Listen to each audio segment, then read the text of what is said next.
11 to 13 weeks के बीच में एक स्कैन होता है जिसे बहुत सारे लोग ऑप्शनल समझते हैं, लेकिन ये एक्चुअली एक इम्पॉर्टेंट अपॉर्चुनिटी है ये देखने के लिए कि क्या आपके बच्चे को कोई प्रॉब्लम का रिस्क तो नहीं है। तो आज हम इसी स्कैन के बारे में बात करेंगे जिसे हम कहते हैं एनटी स्कैन। अब एनटी स्कैन फर्स्ट ट्राइमेस्टर में होता है, यानी कि पहले 3 महीने में होता है। स्पेसिफिकली 11 वीक से लेके 13 वीक 6 डेज के बीच में होता है। 14 वीक्स के अगर आप ऊपर जाते हो तो ये स्कैन नहीं होता है, आपका इसका टाइम मिस हो चुका होता है। इस स्कैन में हम क्या देखते हैं? हम देखते हैं बच्चे की इनिशियल बनावट, यानी कि बच्चे का स्ट्रक्चर्स, बच्चे के हार्ट का डेवलपमेंट, ब्रेन का डेवलपमेंट, इस टाइम तक का जो भी डेवलपमेंट है क्या वो सही है या नहीं। इसके अलावा हम 4 इंपॉर्टेंट मार्कर्स देखते हैं, जिसमें पहले नंबर पे आता है एनटी, यानी कि न्यूकल ट्रांसलूसेंसी, मतलब बच्चे के गर्दन के पीछे की फ्लूइड की थिकनेस। हर बच्चे में गर्दन के पीछे थोड़ा फ्लूइड होता है and that's completely normal, but कुछ बच्चों में ये एक थ्रेशोल्ड यानी कि कट ऑफ के ऊपर होता है विच कैन बी एबनॉर्मल। इसके अलावा हम देखते हैं नेजल बोन, यानी कि नाक की हड्डी की प्रेजेंस या एब्सेंस। इसके अलावा 2 और मार्कर्स जो हमें बेबी के ब्लड फ्लो के बारे में बताते हैं, जैसे कि डक्टस वेनोसस और ट्राइकस्पिड रिगर्जिटेशन। ये सारे मार्कर्स मिला के एनटी स्कैन की रिपोर्ट बनाते हैं। अगर सपोज करें कि बच्चे की गर्दन के पीछे की फ्लूइड ज़्यादा आ रहा है, तो ये हमें बता सकता है कि हो सकता है कि बच्चा कुछ प्रॉब्लम्स के लिए हाई रिस्क कैटेगरी में आए। प्रॉब्लम्स जैसे कि क्रोमोसोमल इश्यूज, यानी कि ट्राइसोमी 21, डाउन सिंड्रोम जिसे हम कहते हैं, ट्राइसोमी 18, ट्राइसोमी 13। उसके अलावा हार्ट डिफेक्ट्स भी हो सकते हैं। उसके अलावा और कोई जेनेटिक इश्यूज भी हो सकते हैं। लेकिन हमको ये याद रखना ज़रूरी है कि एनटी स्कैन एक रिस्क कैलकुलेटर है, तो ये हमको सिर्फ रिस्क का अलर्ट दे रहा है, ये एक्चुअल डायग्नोसिस नहीं दे रहा है। एक्चुअल डायग्नोसिस के लिए हमें आगे स्टेप्स लेने की और ज़रूरत है। अब एनटी स्कैन किसको कराना चाहिए?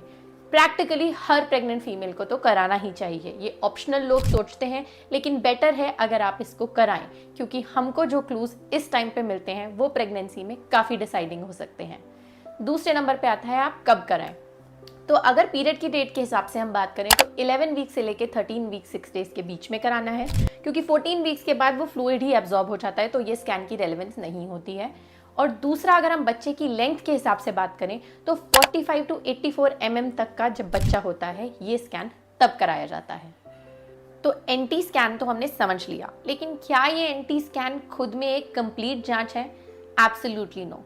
एनटी स्कैन अकेले कभी भी नहीं किया जाता है, इसको हमेशा एक ब्लड टेस्ट के साथ कंबाइन किया जाता है, क्योंकि अकेले एनटी स्कैन की एक्यूरेसी सिर्फ 70% के अराउंड आती है, और वहीं अगर आप इसे ब्लड टेस्ट के साथ कंबाइन कर दें तो इसकी एक्यूरेसी 95% तक जा सकती है।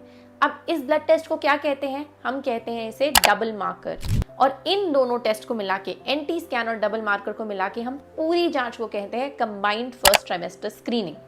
इस डबल मार्कर में हम 2 चीज़ों का लेवल देखते हैं, जिसे हम कहते हैं बीटा एचसीजी और पैपे। ये भी इंपॉर्टेंट क्लूज हो सकते हैं ये बताने के लिए कि क्या बच्चे के अंदर कोई इशू तो नहीं चल रहा है। अब अगर सपोज करो कि स्कैन में आता है कि एनटी की वैल्यू है 4 mm, जो कि बहुत हाई है, या फिर ये आता है कि आपकी कंबाइंड फर्स्ट ट्राइमेस्टर जो रिस्क आ रही है वो भी ज़्यादा आ रही है, तो ऐसे केस में हम क्या करते हैं? ऐसे केस में हमको आगे स्टेप्स लेने पड़ते हैं। आपके डॉक्टर एडवाइस कर सकते हैं और जांचें, जैसे कि एनआईपीटी यानी कि ब्लड टेस्ट, या फिर आपके डॉक्टर एडवाइस कर सकते हैं कि आप इन्वेजिव टेस्ट कराएं जो कि आपको 100% एक्यूरेसी दे सकते हैं, जैसे कि सीवीएस या एमनियो। लेकिन ये केस टू केस डिस्कशन होता है, और केस टू केस हम डिसाइड करते हैं कि हमको कौन सी चीज़ करना बेहतर रहेगा। तो इसीलिए अपने डॉक्टर से ज़रूर कंसल्ट करें और ये समझें कि आपके लिए कौन सा टेस्ट सही रहेगा। तो अब पूरी वीडियो के बाद आप ये सोचेंगे कि मुझे क्या करना है, फाइनली आप तो ये बता दो।